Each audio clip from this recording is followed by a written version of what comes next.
Bienvenidos a la cuarta edición de Data Dura, este ciclo de programas que hemos comenzado hace ya casi un mes, en donde relevamos las principales cuestiones a nivel estadístico, político y económico de la coyuntura nacional. Me acompaña como siempre el economista Federico Glustein. Hola Fede. ¿Cómo estás, Nico? El placer de siempre estar acá. Todo muy bien, gracias por estar acompañándonos hoy. Vamos a tener como siempre las principales noticias de la semana a nivel político y económico, y nos van a acompañar como siempre consultores muy importantes para también estar como siempre al día de lo que está pasando con nuestra economía, con la política, con la imagen de los distintos dirigentes políticos y también tener un rumbo de hacia dónde vamos como país. Así que vamos a arrancar con las primeras 5 noticias. ANSES aplicó un aumento del 2,15% en julio del 2026. Habrá un aumento en términos de jubilaciones, pensiones y asignaciones familiares. Y además se agregó un bono extraordinario de 70.000 pesos, alcanzando de esta manera un haber mínimo jubilatorio de 470.000 pesos. Todos sabemos que no alcanza esto todavía, pero es un buen indicio de que los jubilados puedan recibir al menos un pequeño aumento. Fede, ¿cómo lo ves esto? Bueno, para empezar, sigue siendo muy bajo respecto a lo que es la canasta del jubilado, que está en torno a los 1,9 millones de pesos, mientras que el haber mínimo llegaría a 470.000, o sea, cubre apenas el 25% de las necesidades del jubilado. De más está decir, por supuesto, que gran parte de los jubilados son los que más sufren, digamos, lo que está pasando en términos microeconómicos, sobre todo porque no llegan a cubrir las necesidades básicas. Sí, la situación previsional es algo que se viene arrastrando de hace muchísimos gobiernos y que la verdad creo que ninguno le ha encontrado la vuelta. Sabemos lo que hubo con la reparación histórica en la época de Mauricio Macri, también la universalidad de las jubilaciones antes en el gobierno de Cristina, que creo que desbalanceó un poco el sistema previsional. Pero todavía nuestro país sigue teniendo un bono demográfico porque somos una sociedad relativamente joven. Pero bueno, no hay que quedarse porque también con los índices de informalidad laboral que tenemos, estamos, creo yo, muy cerca de que el sistema previsional colapse, ¿no? Bueno, sí, gran parte del financiamiento del sistema de previsiones y jubilaciones en la Argentina se financia con el consumo general, con el IVA y con todos los impuestos coparticipables. Más de la mitad de los fondos jubilatorios son parte de lo que todos pagamos para que tengamos jubilaciones. Creo que en algún momento va a haber que repensar el sistema jubilatorio, y lo que nos está demostrando hoy en día también es que, como bien vos decís, el bono demográfico ayuda, la informalidad no. Veremos, y creo que es algo para evaluar en los próximos meses, cómo resulta la reforma laboral en términos de promoción del empleo formal argentino. Sabemos que uno de los grandes objetivos de la reforma laboral aprobada en el año 2025 tenía que ver con el desarrollo de la economía formal. Esperemos que en el próximo tiempo mejore esos indicadores. Seguimos, segunda noticia del día. Aumentó considerablemente la morosidad en los jóvenes argentinos. El fenómeno afecta ya a 4 de cada 10 personas menores de 35 años con préstamos activos. Esto es algo que venimos conversando también con los distintos consultores que han sido parte de este ciclo.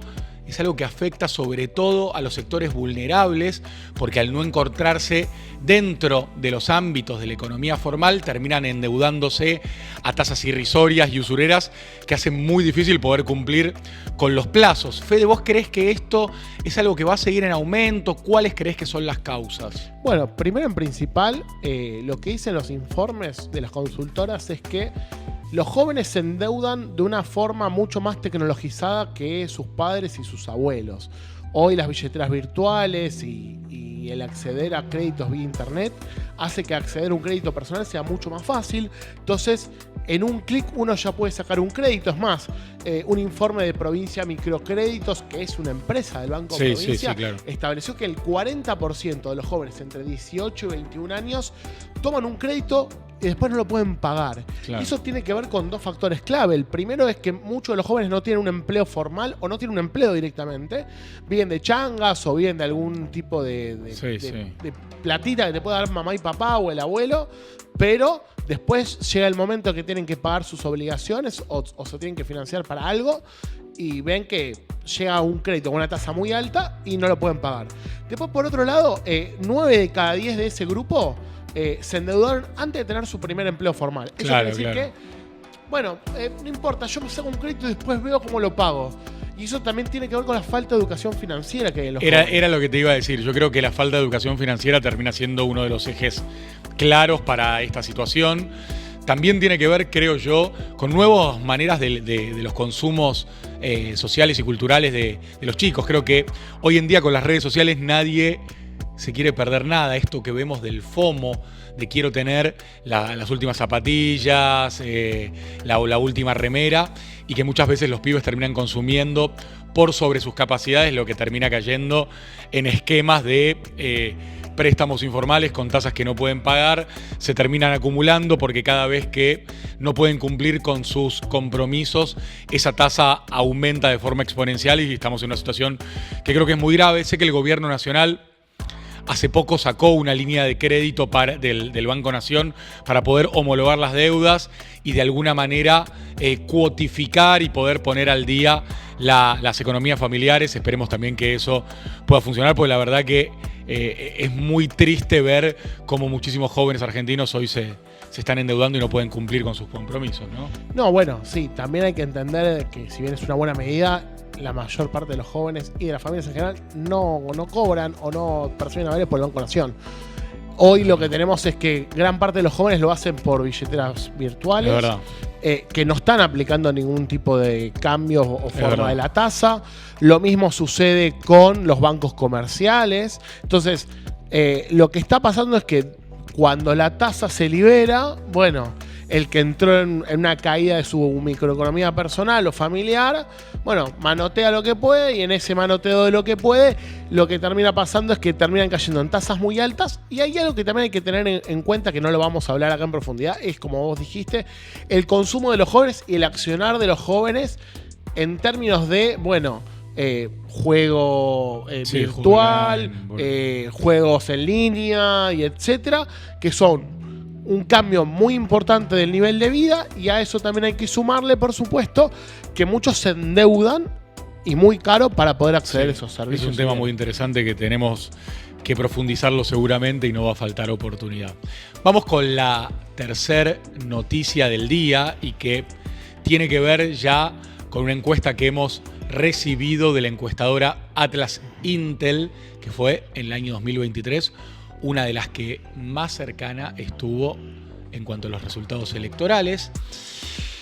Con la inflación inferior al 2%, esto si bien todavía no se dio a conocer el dato de junio, pero distintas encuestadoras y consultoras están dando el dato de junio cercano al 1,8%, con la inflación inferior al 2% y la recomposición de ingresos.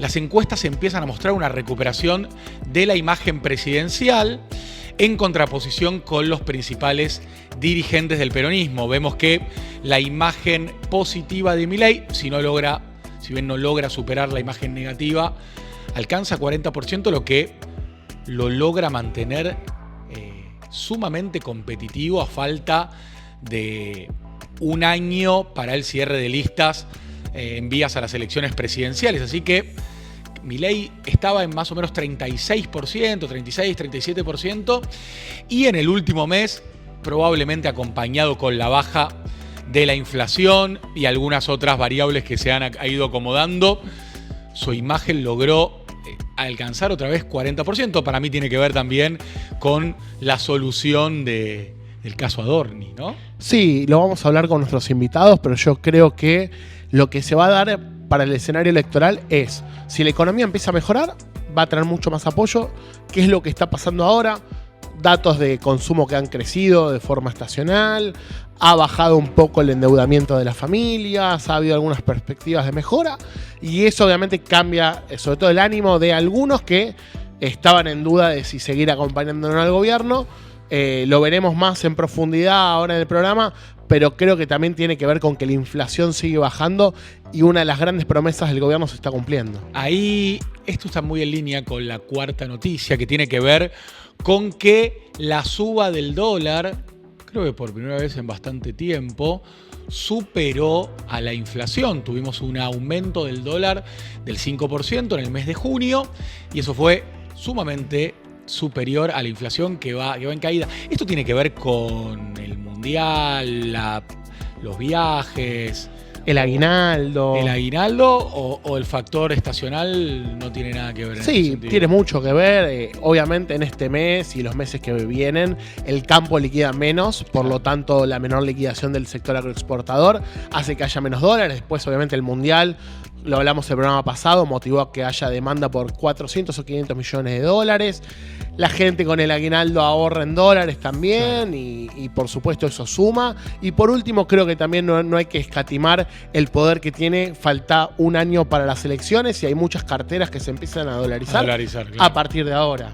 Es verdad. Claro, la gente, vos decís que los grandes jugadores de la economía se empiezan a cubrir. Es verdad que hay encuestas encontradas, digamos, hay muchas que lo ven sumamente arriba al gobierno y otras que ven un escenario un poco más de paridad con el peronismo. Vamos a la quinta noticia y esta tiene más que ver con nuestra querida selección argentina, que sabemos que juega con Egipto por los octavos de final del Mundial de Fútbol 2026. Y teniendo en cuenta los avances tecnológicos, la empresa ChatGPT pudo pronosticar las posibilidades que tiene nuestra selección de ganar el Mundial de Fútbol, cuya final se va a estar disputando el 19 de julio.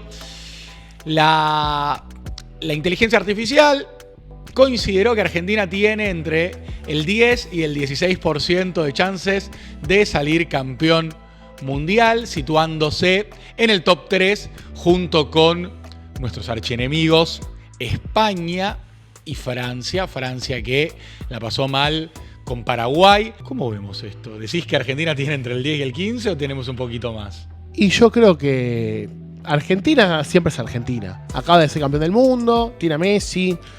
Creo que el chat siempre aproxima, nunca le pega.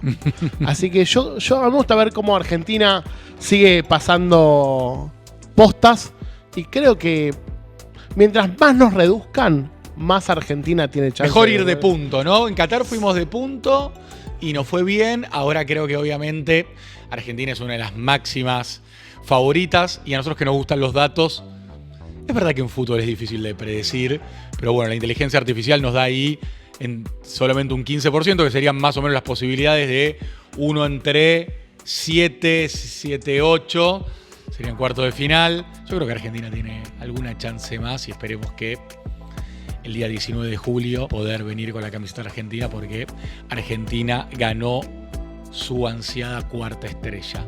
Así que en los próximos minutos de este programa vamos a estar conversando con dos personas que saben muchísimo sobre economía. Ellos son especialistas y nos van a estar contando tanto sobre la coyuntura económica como también sobre las proyecciones en los próximos meses. Así que quédense que en un ratito continuamos.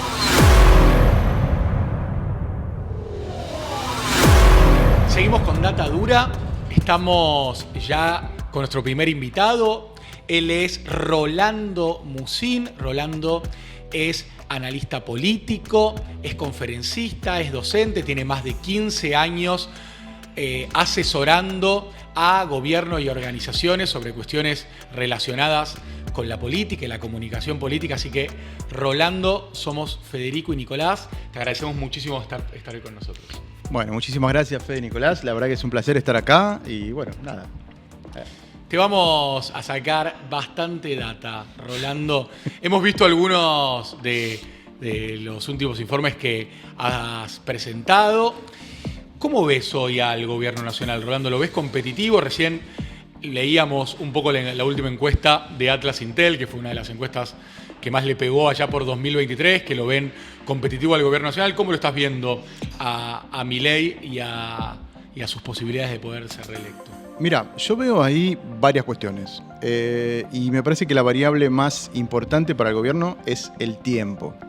Digo, Atlas Intel, que está asociada con Bloomberg, que Sí. es dentro de todo en este mundillo de las encuestas algo más o menos serio. Digo, uno puede decir me gusta o no me gusta, pero no podemos decir que no es serio. Digo, y metodológicamente dentro de todo es bastante confiable. A ver, hay 2 o 3 cuestiones que son interesantes. Primero, otra fuente confiable, que es el índice de confianza del gobierno, que periódicamente arma la Universidad Torcuato Di Itela, dio este mes, por primera vez, una especie de repunte, ¿no? Sí. Que es un 3 y pico % que subió el índice de confianza del gobierno. Ahora, ¿subió eso? ¿Es para, de alguna manera, tomarlo como un brote verde que empieza? Bueno, puede que sí, puede que no. Lo importante ahí es analizar la serie del 2026, que en el fondo es el primer mes donde sube la confianza del gobierno. Con lo cual, si vos lo agarrás desde enero a este punto, bajó 16 puntos. Con lo cual, Claro. Esa pequeña suba vos la ves relacionada con la baja de la inflación de los últimos meses y que logra ahí el gobierno repuntar por la sostenibilidad de una de sus principales misiones o promesa de campaña que tiene que ver con la baja de la inflación? Mira, la baja de la inflación sobre todo le viene reportando dividendos al gobierno, porque la gente, de alguna manera, a pesar de no estar pasándola bien, siente que por lo menos no la pasa bien, pero las cosas no le aumentan tanto. Ahora, hay un dato que es preocupante. Solo el 60-70% de los argentinos, en algunos otros estudios, están diciendo que llegan al 20 del mes. Claro. Con lo cual ves, che, ¿esto es una cuestión de un rebote o esto es una consolidación o es el inicio de una consolidación de tendencia? Y ahí son 2 parámetros distintos. Una cosa tiene que ver con la economía y otra cosa tiene que ver con la política y la confianza política en este modelo. Sí, que hay mucha gente que dice, yo creo que no estoy bien, pero que aún confío porque no quiero que vuelvan los que estaban antes. Entonces, creo yo que la desorganización por parte de la oposición y también la expectativa porque otra vez no se vuelva a fracasar, creo que le están dando también mayor tiempo al gobierno en comparación con otros espacios políticos y otros gobiernos que le ha tocado ser oficialismo, ¿no? Mirá, yo coincido totalmente con esa afirmación y aparte hay algo muy, de alguna manera, sorprendente. Vos, digo, si hay un gobierno que se ha mandado macana tras macana, ha sido este. Por donde lo mires, digo. Sí. Te diría que el 80% de las cosas que ha hecho este gobierno no se la perdonarían a ningún otro gobierno de la vuelta a la democracia esta parte. Ahora, ¿por qué el gobierno sigue manteniendo esta competitividad electoral? Porque en el fondo, desde la oposición, nadie está capitalizando y probablemente en estas condiciones nadie pueda capitalizar. O sea que, perdón, en un caso como el de Adorni, que tuvimos, que el gobierno lo sostuvo, si hubiera un peronismo unido, una oposición unida, probablemente la imagen del gobierno, en lugar de recuperarse, podría haber caído, ¿no? Totalmente, totalmente. Ahora, hablemos de peronismo si querés. ¿Qué peronismo?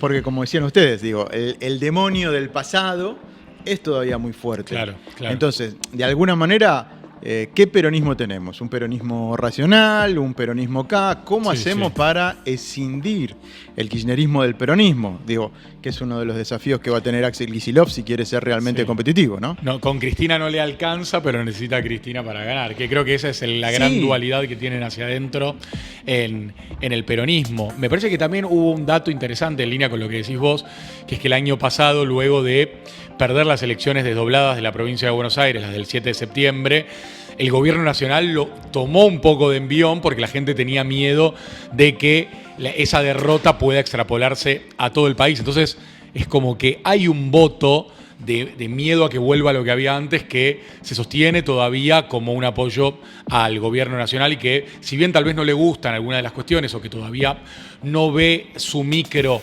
mejorada consistentemente en línea con los datos que venimos viendo de mejora baja de la inflación, recuperación de los salarios y demás, pero que todavía lo sigue acompañando. No, totalmente. Ahora, yo ahí tengo como una doble lectura, ¿no? Porque en definitiva, en septiembre Kicillof ganó, y ganó por mucho. Sí. Y en octubre la lista del peronismo perdió, y perdió por mucho. O Digo, en el fondo, el gobierno terminó de alguna manera recuperando una porción de terreno importante. Entonces, ahí también, depende cómo lo mire uno u otro, podemos decir, che, pero ahí están los votos de Kicillof y Kicillof ganó. Digo, que a la luz de los acontecimientos, yo me acuerdo, ni bien terminó el conteo de octubre, Mayra Mendoza, que obviamente es parte del sistema de vocerías de la Cámpora y del entramado kirchnerista más duro, dijo, Cristina tiene razón, no importa cuando leas este mensaje. Y yo te diría, depende, porque para Kicillof, en el fondo, a un año vista casi, el triunfo de septiembre lo terminó de ratificar, digo, donde hubo también una conducción, un liderazgo, una serie de intendentes alineados a través de esa conducción que Kicillof plantea, que es una especie de cuerpo colegiado, como suele decir el turco. El movimiento derecho al futuro, ¿no? Bueno, ahora creo que entra en discusión de nuevo el tema de homologar las elecciones y que Kicillof, como eventual candidato del peronismo, tenga el arrastre de los intendentes para su elección, o desdoblar la elección, asegurarse tal vez el triunfo a nivel provincial y de la gran mayoría de las intendencias que hoy el peronismo tiene. Lo que pasa es que eso no pasa por la legislatura de la provincia de Buenos Aires, sino que es solamente un decreto del gobernador. Entonces creo que ahí hay una dualidad, porque también creo que Axel sería inconsistente si el año pasado decidió desdoblar la elección para provincializar y ganarla, que este año, que el año que viene la lleve en conjunto. También está el tema de votar el mismo día y lo difícil que sería la logística en este sentido. Pero creo que todavía no tenemos, creo yo, Rolando, la cancha en la cual se va a jugar la elección del año 2027, ¿no? Mirá, yo creo que la cancha todavía está ahí indecisa. Digo, y es muy sintomático cuando nosotros empezamos a ver, digo, por ahora está como muy difícil poder ver algo en, no sé, 4 meses vista, digo, aparte estamos muy en clima mundialista. ¿Ves posibilidad que aparezca alguien que no tenemos todavía? ¿Alguien que no esté en consideración? Mira, yo creo que el outsider siempre aparece al final del camino y cuanto menos te lo esperás. Digo, están tratando de impulsar una candidatura de Dante Gebel con claroscuros, qué sé yo. Digo, no, ¿Grito? Bueno, ahí tenemos un outsider. Más del establishment. Ahí tenemos un outsider del establishment, un tipo que viene del sector privado, que eso siempre termina de alguna manera seduciendo a una parte importante de la clase media, con esa especie de percepción que si tiene plata no va a robar. Digo, cuando vos empezás a ver encuestas, el tema de la corrupción es un tema. Ahí justo estamos viendo, perdón que te interrumpa, la placa que nos acercaron, donde está con 40% de aprobación y una desaprobación bastante alta, pero que todavía lo muestra competitivo. Mirá, todavía está competitivo. Milei prácticamente su núcleo duro de las elecciones generales, de ese 30 y pico %, está ahí dando vueltas y no se ha desgranado del todo. Ahora, yo creo que todo ese apoyo que él recibió en el balotaje, si los términos económicos o la percepción... Digo, los términos económicos es una cosa, la percepción económica es otra. Si la percepción económica sigue estando en el ciudadano de manera deteriorada, yo creo que Milei tiene serias chances de no renovar, porque aparte ha sido una constante. Cuando, y no solo en Argentina, en América Latina, presidente que le va mal en términos de percepción económica, es un oficialismo que no renovó. Le pasó a Macri, le pasó a Alberto... Pasó en otros casos en América Latina, casi es que es una máxima. Sería casi un milagro que esto ocurra. Te agrego algo con eso. En los últimos 10 años de elecciones latinoamericanas, casi ningún presidente renovó. Exacto. Entonces, también está en juego ese desafío, me parece a mí. Viendo algunas encuestas, si la corrupción es el principal problema de los argentinos, bien vos lo dijiste, o una de las principales. Sí, ¿no? hoy está en punta. La corrupción es la percepción más... ¿Tiene que ver el caso Adorni esto? Totalmente. Totalmente. Le despertó a la ciudadanía en general una nueva ola anticorrupción. No le despertó nada. Okay. La percepción es, y lo ves, una cosa es el dato quanti y el dato quali. Okay. En realidad, la corrupción nunca fue un issue en las campañas en Argentina, más o menos. Ahora, cuando el ciudadano de a pie percibe que Adorni se la está llevando y él no, es donde se empieza a complicar todo. Digo, esa es realmente la cuestión. ¿Puede ser algo que le afecta más al votante no peronista que al votante peronista? Yo recuerdo, yo soy de Loma de Zamora, cuando sale el Yate Gate, Federico Termín, el intendente de Loma de Zamora, pasó de sacar 39% a 50%. Digamos que no solamente no le erosionó su voto al intendente oficialista, que era la mano derecha de Martín Insaurralde, sino que aumentó 50.000, o sea, aumentó su caudal eleccionario en 50.000 votos. Mirá, yo creo que unas fotos en Saint-Tropez con una cartera Louis Vuitton no te suman 20 puntos. Yo creo que, les guste o no, la gestión de Martín Insaurralde en Loma de Zamora Sí, está por sobre la media. no era una gestión con desaprobación alta. No, Digo, de hecho, sin lugar a casi dudas. te diría que tenía una valoración bastante positiva, Sí, sí. porque en el distrito se hicieron obras. Digo, no estoy defendiendo. No, Pero digo, pero se hay entiende una- perfecto que no le afectó y que la gente ponderó otra situación, y tal vez para el votante no peronista lo de Adorni resulta... Adorni llegó a tener 85% de imagen negativa y el 80% de la ciudadanía que pedía que lo despidan. Creo que Milei aguantó, no sé ustedes qué piensan, pero me parece que Milei aguantó lo más que pudo. Mirá, y lo tuvo que liquidar porque no le quedaba otra. Sí, yo creo que lo tuvo que liquidar porque estaba acorralado. Yo creo que trató de ganar tiempo para ver si la situación bajaba la espuma, y no bajó. Y la oposición y el frente interno también se cansó de exponerlo a Adorni.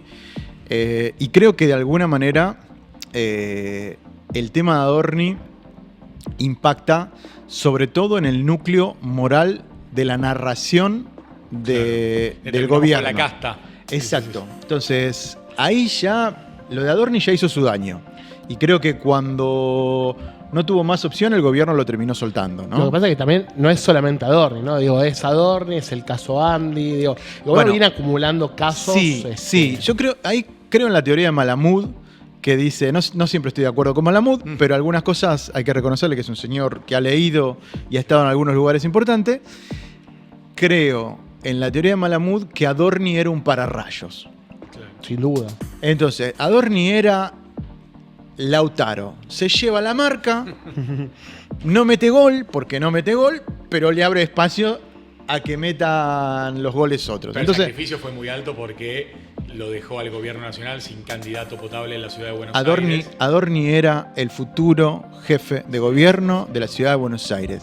Ahora, vos fíjate cómo una chabacanería, digo, cuando vos empezás a ver los números de Adorni es hasta un kiosquero al lado de otros manejos. Ni empecemos a raspar la pintura del tema del dólar oficial y el dólar paralelo. Digo, Adorni era un nene de pecho al lado de eso. Pero más allá de eso, lo de Adorni, que se granjeó la enemistad de absolutamente todos, con esa soberbia de pacotilla, bueno, nada, me parece que todos se la tenían, todos los números eran Adorni, se la tenían todos jurada. Estamos con Rolando Musín, Rolando parte de ACEP, politólogo, tiene estudios de maestría, la verdad me encanta conversar con Rolando porque aparte habla el mismo lenguaje que nosotros.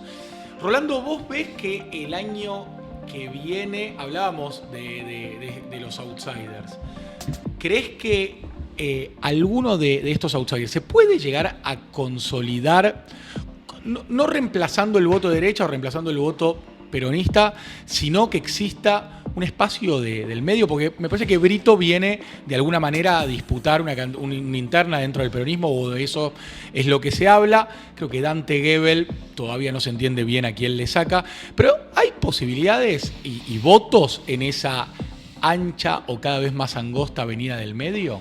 Mirá, yo creo que es cada vez más angosta la avenida del medio.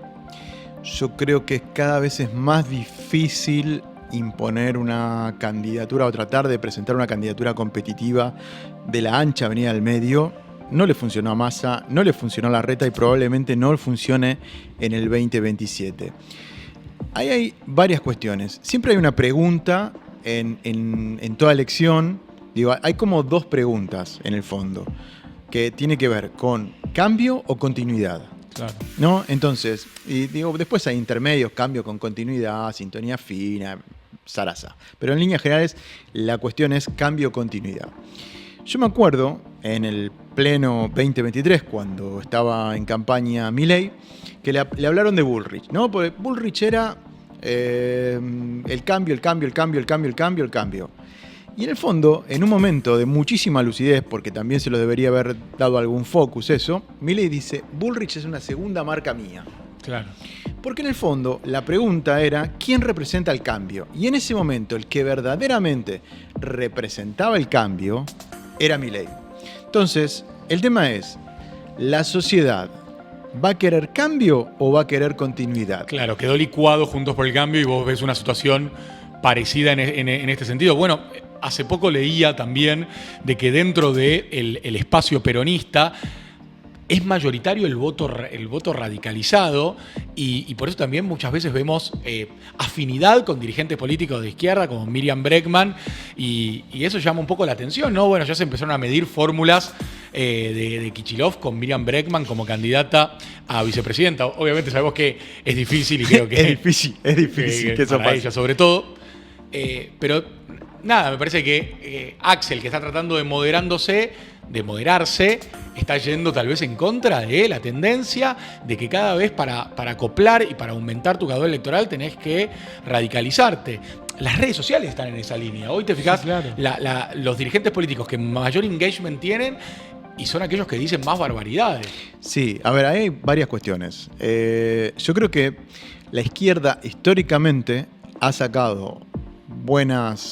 tenido buenas performances electorales, en tanto y en cuanto el peronismo estaba medio disgregado, sí, o dividido. Digo, pensemos en los momentos de gloria electoral de la izquierda.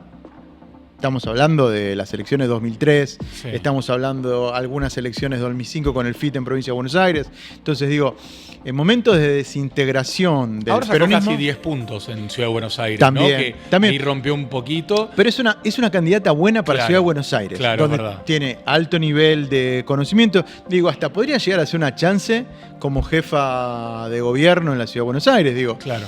Pero el núcleo duro del peronismo del interior del país, de la provincia de Buenos Aires, la mira con recelo, ¿no? Totalmente, totalmente. Y en el interior, digo, cuando vos agarrás ese famoso corredor central que le llaman Checoslovaquia, que es, sí, Mendoza, Santa Fe, Córdoba, Entre Ríos, sí, digo, donde hay un electorado muy duro, muy anti, es medio difícil que Miriam Bregman termine ahí. Que como... eso va al interior de la provincia de Buenos Aires, ¿no? Claro. A la segunda y a la cuarta sección electoral al menos. Tal cual. Entonces, digo, ahí tenés algunas limitaciones a una candidatura de Miriam Bregman a nivel nacional. Ahora, competitiva, ¿no? Claro. Ahora, yo también creo que Axel no podría cometer el error de asociarse con Bregman. Claro. Digo, sobre todo pensando en un balotaje, o sea, tomando en cuenta el sistema electoral argentino. ¿Querés un picante? Buscate un gobernador picante, sí, sí, con tracción. Sí. Estaban viendo a Natalia de la Sota también para sumar algunos votos del cordobesismo. Sí. Hay que ver si eso funciona y si es relevante. Sí. Yo soy de los que sostiene que Miriam Bregman tiene en un punto un voto que tal vez lo acompañó a Milei en el sentido del antisistema o de la campaña antisistema en 2023.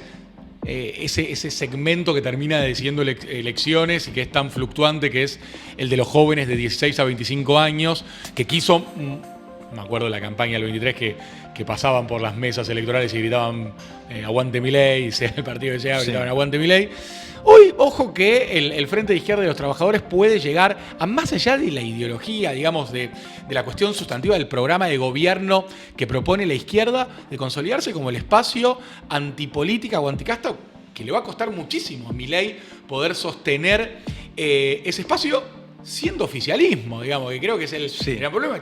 Una cosa es mantenerse como un outsider cuando no competís en política y otra cosa es cuando ya vas a tener 4 años de gobierno. Totalmente. Ahí Milei terminó siendo, en el 23, digo, una irrupción, un cisne negro, si querés, y de alguna manera era una tabula rasa. Vos no lo podías medir a Milei contra prácticamente nada. En cambio, ahora sí lo podés medir. Entonces, en ese sentido, yo creo que dentro de los jóvenes todavía sigue predominando una especie de sentimiento antisistema, porque el joven, cada vez menos, no encuentra rumbo, oportunidad y políticas públicas para ellos, ¿no? Entonces, a los jóvenes cada vez se le hace mucho más difícil. Capaz que puede capitalizar Miriam Bregman un voto anti.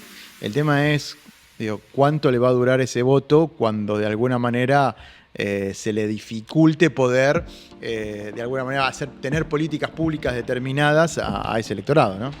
A Rolando lo pueden seguir en sus redes sociales, él es muy activo en Instagram. Yo personalmente he visto sus redes sociales, están muy bien trabajadas. Rolando, No tanto, pero bueno. Te agradecemos haber compartido este rato con nosotros en Data Dura. La verdad que nos dejaste muchísima información. Nos gustaría que vuelvas en algún momento en vistas al año 2027 y como nuestro país es tan fluctuante, creo que probablemente cuando vuelvas tengamos... En 3 meses tenemos otro escenario, país, sí, otro olvídate. escenario. Ojalá sea con Argentina campeón. Así que, Rolando, te dejamos cerrar. Desde nuestro lugar te agradecemos por haber venido.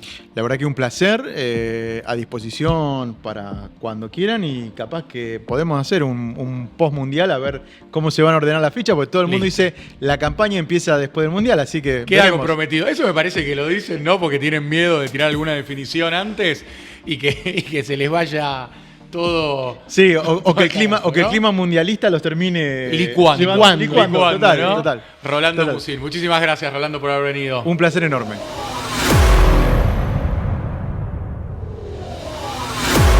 Continuamos con Data Dura. Fede, ¿tenés algún dato para pasarme en este momento? Bueno, un dato positivo y negativo al mismo tiempo. Las ventas minoristas en pymes, de acuerdo a un dato de CAME, crecieron un 0,9% interanual en junio.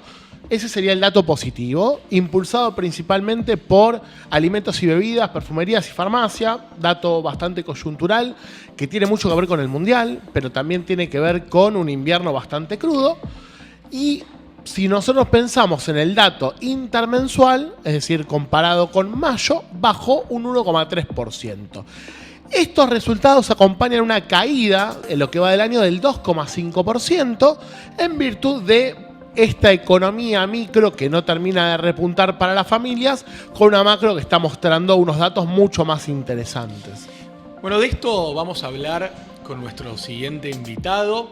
Él es Lucas Caratini Álvarez de Toledo. Lucas es economista, tiene una maestría en finanzas, también es docente de la Universidad Torcuato Di Tella. Lucas, muchísimas gracias por venir. Somos Federico y Nicolás, te damos la bienvenida.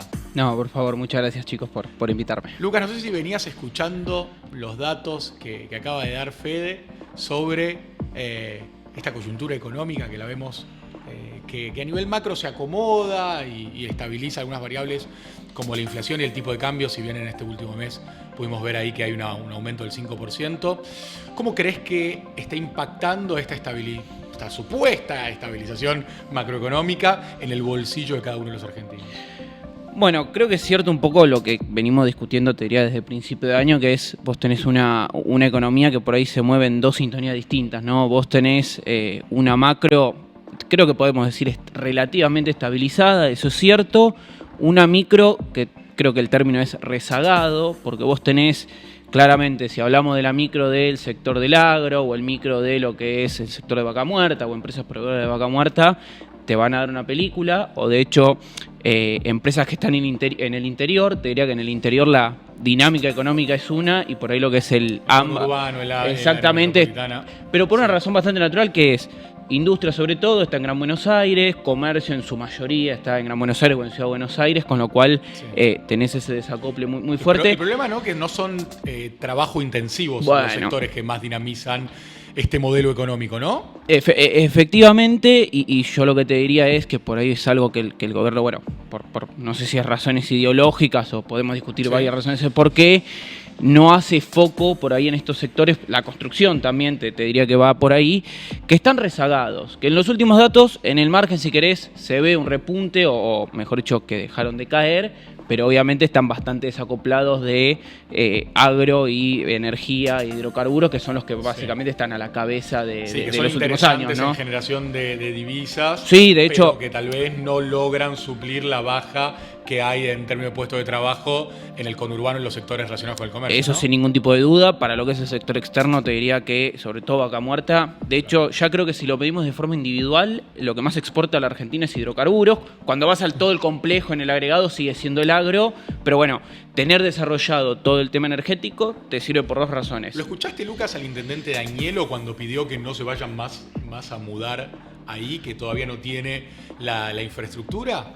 Sí, y te diría que yo le creo, porque precisamente, y esto puedes hablar con cualquier empresa del sector, algo que te termina de faltar para seguir desarrollando todo lo que es Vaca Muerta es no solamente la inversión de las empresas que ya está, sino te diría que falta mucha infraestructura y sobre todo infraestructura pública. Claro. Vos pensás que la gente que se va al sur es colegios, comercios, son un montón de cosas que por ahí vos todavía no tenés, con lo cual comparto, si querés, un poco el comentario que lo vas a necesitar si seguís teniendo gente que se va yendo al sur, ¿no? Ahora, en virtud de esto que estás comentando, tenemos acá una placa que nos mandaste, que habla del financiamiento de los sectores productivos en torno a lo que es el mercado de valores. Para impulsar esos sectores que todavía están rezagados en este mercado argentino, ¿nos está faltando que esos sectores empiecen a financiarse menos de la forma tradicional y más en la bolsa? Bueno, siempre tenés un poco el tema de, te diría, educación financiera en el concepto amplio de la palabra, que es vos, por ahí cuando hablas de deuda, ya es medio un poco mala palabra en Argentina, ¿no? Y ni que hablar de, no sé, deuda en dólares, deuda atada al dólar. Claramente la forma que tiene una empresa de crecer, una empresa puede ser un comercio o puede ser una petrolera de Vaca Muerta, es vía endeudamiento, obviamente puede ser en el mercado de capitales o vía en un banco.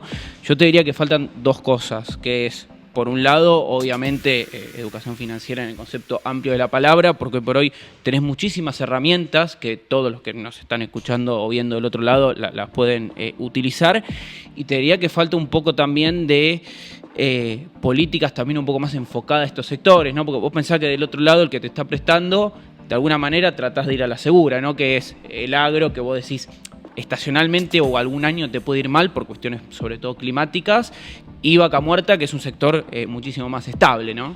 Claro, o sea, y en virtud de eso, por ejemplo, nosotros vemos que en el mercado las grandes empresas juegan con obligaciones negociables, se endeudan a una tasa del 6, 7, 8% anual en dólares, una buena tasa tanto para el inversor como para la empresa. Ahora, las pymes, ¿cómo juegan en este juego? Bueno, ahí te diría que es un poco... Después podemos discutir el por qué tenés esto, porque, bueno, no nos vamos a poner muy bien técnicos. Vos tenés a las compañías de seguro que tienen el inciso K, que básicamente están obligadas a destinar parte de sus carteras a financiamiento pyme. Obviamente, ¿es suficiente? Claramente no, pero bueno, al tener esa demanda obligada, si querés, se consiguen, por ejemplo, vos, una empresa hoy que coloca un pagaré dólar link, que es por ahí más de nicho, si querés, en mercado de capitales, consigue tasas aproximadamente, con obviamente el costo financiero total de esa operación, 8, 9% aproximadamente. Está bien, no son los 7 años por ahí que te consigue una petrolera con una obligación negociable. Depende cómo lo mires, conseguir financiamiento a 1/2 años a esa tasa, te diría que obviamente hay que ver para qué sector y para qué tiene sentido. Y después te diría que también con el tema de obligaciones negociables, que algo que está bueno, que cambió en el corto plazo con el tema de la regulación de la CNB, con el régimen automático de bajo impacto, vos tenés empresas que a partir de los 500 millones de pesos, que obviamente para cualquiera es un montón de plata, pero por ahí para un negocio no lo es tanto, más si lo medimos en dólares, vos en un mes, 2 meses, podés realmente dimensionar, emitir una buena en mercado que sale a tasas prácticamente iguales que una empresa de primer nivel en pesos, en dólares o dólar link, con lo cual te diría que te pesa mucho el tema de la educación financiera ahí. Y dos cosas. Primero, una pregunta que tiene que ver es, el inversor de a pie, no el gran inversor, ¿confía en estos instrumentos? Si no es una gran empresa, si no es una empresa YPF, Pampa Energía, Aeropuertos Argentinos 2000, las clásicas de las obligaciones negociables. Y después, hoy tenemos por ahí en las noticias lo que pasó ayer respecto a la conferencia de prensa de Caputo y el perfil de vencimientos y cómo lo cubre. Tiene que ver si hay una estabilidad macro y la Argentina paga y tiene un horizonte de pago con que las empresas se puedan apalancar en el mercado financiero? Mira, contestándote lo primero, te diría que la razón, porque en general todos estos instrumentos que hablamos son instrumentos avalados o garantizados, con lo cual para el inversor te diría que sería el mejor de los mundos, porque vos sabés que en definitiva vas a cobrar. El tema que vos tenés ahí es, en general, por los rendimientos que tienen estos instrumentos, el único que te los demanda es una compañía de seguros vía un fondo común de inversión PYME, con lo cual te diría que por temas de liquidez sobre todo terminan recayendo en los nombres que todos conocemos, pero por cuestiones de mercado y te diría no por una cuestión de seguridad del instrumento, porque si vas desde el punto de vista de seguridad del instrumento, te diría que tiene todo el sentido del mundo. Después lo otro, obviamente, vos no solamente la estabilidad, sino que aparte de la estabilidad, la baja del riesgo país, en definitiva, más allá que ya las empresas tienen, cuando lo medís desde el punto de vista de riesgo país, un riesgo país más bajo, porque acceden a tasas mucho más bajas que el Estado, que te diría que es uno de los pocos países en el mundo que pasa eso. En general, siempre el riesgo soberano es más bajo que el riesgo corporativo, Claro. salvo en la Argentina, por razones obvias. Yo te diría que sin dudas, digamos, algo que te está pasando un poco en el margen es, vos tenés empresas que ya toman deuda a 10 años, que en Argentina eso también era raro. En Argentina incluso una empresa grande, por ahí el largo plazo eran 5 o 6 años, ya ver créditos corporativos. Está bien, son pocas empresas en la Argentina, pero no importa. Que puedan emitir a 10 años a una tasa, te diría, relativamente lógica, comparado con el mundo, te da un poco pie a esto que estás diciendo. Esto nos lo está contando Lucas Caratini. Lucas es economista, integrante de BAPSA. Lucas, ¿vos crees que el mercado está funcionando? Esto es una pregunta subjetiva, obviamente, pero que está funcionando previendo una reelección de Milei, que el modelo económico se va a sostener durante los próximos, desde ya, 5 años? Yo te diría que no necesariamente. Okay. Yo te diría que ya esto es por ahí una opinión mía Sí, de hablar perfecto. con clientes y colegas. Perfecto. Todavía no está tan arriba de la mesa el tema electoral. Yo creo que claramente en esta mitad del año y sobre todo a principio del año que viene se le va a dar mucho más peso a eso. Y no te diría que descontar una reelección de Milei. Sí creo que lo que hay es como por ahí un poco más la discusión de cualquier otro candidato más allá de Milei, y ni siquiera que sea el oficialismo, se presume que va a ser un candidato bastante más lógico desde el punto de vista de temas de deuda, no romper contratos. Bueno, creo que, por ejemplo, tener a prácticamente todos los gobernadores un poco alineados en esta sintonía. Después discutimos los matices, ¿no? Permite Después, mostrar legitimidad hacia afuera, ¿no? digamos, Le permite la foto, claro. hoy no tenés gobernadores que te discutan el acuerdo con el fondo, no tenés que te discutan la deuda. Obviamente después discutimos cuál va a ser tu plan económico, pero te diría que partiendo de esa base, creo que a nivel local lo ves muy bien. La última licitación o las últimas licitaciones del Tesoro Sí. en pesos, en moneda local, el 50% prácticamente todo lo que vence es en el mandato presidencial que viene, ¿no? Con lo cual Claro. te da un poco ese parámetro del mercado. No tengas dudas que vamos a tener volatilidad cuando todos empecemos a discutir un poco más fuerte el tema electoral, ¿no? Ahora, hablamos de volatilidad y viniendo a este tiempo, julio de 2026, tenemos dos indicadores que en principio son como caballito de batalla de Milei. El primero es la Pax cambiaria, ¿no? Un dólar que, si bien se movió el último mes, y esto lo dijimos al principio del programa, 5%, bastante más, pero en términos del año está bastante más abajo que la inflación. Y el otro es la inflación. Digo, ¿cómo vos ves, en virtud de tu conocimiento del mercado, cómo va a venir estos dos datos y qué perspectiva hay para lo que va a venir? Yo quiero decir algo, perdón, antes lo interrumpo como politólogo, ustedes dos son economistas. Para mí, inflación a la baja y dólar estable, reelección de Milei. Con un dólar en 1.500, 1.510 y una inflación sostenida a la baja, para mí no hay posibilidades de que al gobierno le vaya mal. Perdón, Lucas. Bueno, con respecto al dólar, yo te diría que, más allá que obviamente si nos ponemos en economistas y lo ajustamos en términos reales y demás, claramente nadie debería estar asustado por esa variable. Y ya un poco más, si querés, en mi percepción, vos un poco cuando hablas con la gente común y de a pie, nadie está muy preocupado por el dólar hoy. El argentino sigue pensando en dólares y eso, más allá incluso de una reelección de Milei o no, creo que va a ser difícil cambiar ese chip. por toda la historia, básicamente, no por otra razón, pero la gente hoy no tiene esa sensación de que mañana el dólar se va a disparar. Puede costar unos pesos más, subió 5% obviamente en un mes. Sí. Es evidente, como bien dijo Fede, en el año sigue valiendo prácticamente lo mismo que a fin del año pasado. ¿Eso se va a ¿no? traducir a precios, Lucas? ¿Ves que ese 5% se va automática? Digamos que hay margen para subir los precios con el consumo como está, o que ese 5%, como decís vos, bueno, no va a cambiar mucho, porque si lo desestacionalizás y mirás la proyección, digamos, no la proyección, sino el aumento del dólar de carácter anualizado, no es una suba significativa. Bueno, ahí tenés el tema de que te iba a decir de la inflación. Yo creo que de acá a fin de año romper el 1% lo veo bastante utópico, pero sí vas a tener una inflación mucho más cercana al 1% mensual. Sí, mirá. Después discutimos si eso es un éxito o no de donde venimos, pero bueno, vas a tenerlo mucho más estabilizado. No creo que subas del dólar se te impacten en subas de precios por el hecho de que nadie tiene margen de aumentar precios. ¿Por qué? Porque es real que el sobrante monetario hoy es mucho más bajo y Claro. hoy si vos aumentás precios probablemente no vendas. De Claro. hecho, cuando te pones a hilar muy fino, tenés muchos sectores que de hecho tuvieron bajas de precios y baja de precio en términos reales, Mirá. sobre todo, por ejemplo, textiles. Textiles, cuando hablo justamente en términos reales, bajó mucho el precio de la ropa. Sí. Obviamente, el que está Ahí. viendo el otro lado me va a decir, la ropa sigue costando más caro que afuera. Sí, eso sigue pasando, después podemos ver el porqué.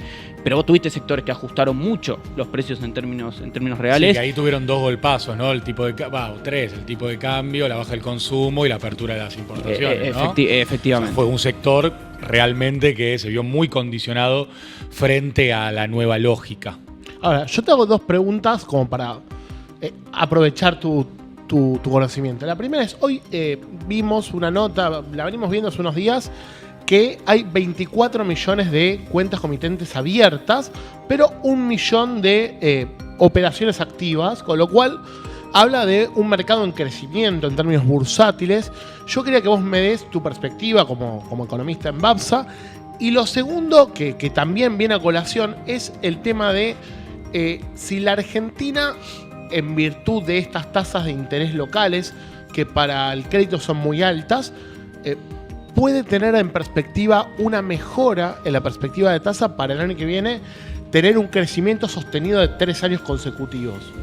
Bueno, desde el punto de vista del crecimiento del mercado de capitales es genuino. De hecho, este año puntual, si vos vas al desagregado, el sector de intermediación financiera es de los que más crece, pero bueno, te diría que es un fenómeno que no es que está ocurriendo ahora.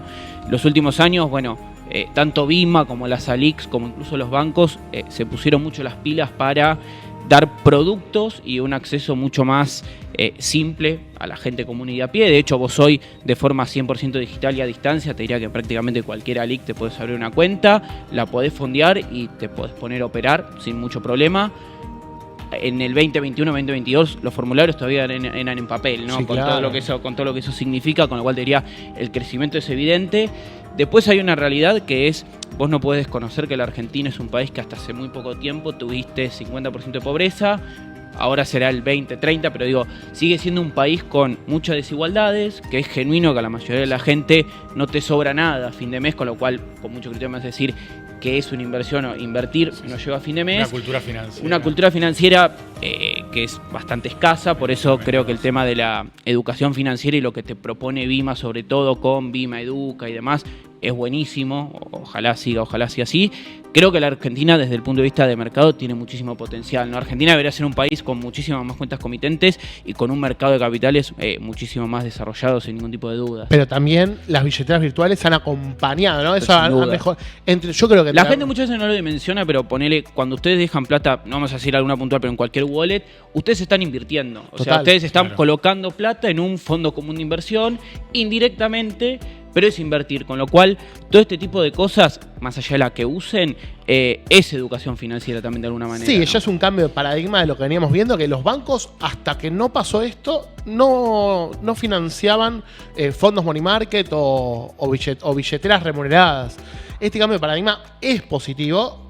Yo tengo el miedo de que sea por una cuestión de que hay inflación todavía. Hay que ver si cuando la inflación llegue a cero, o más cercano a cero, seguiremos con esta lógica, ¿no? Bueno, y ahí te contesto también lo que decías de la tasa. Yo creo que para ver una baja nominal de la tasa mucho más fuerte, vos efectivamente necesitas menos inflación. Esto ya es en el rol de economista, si querés.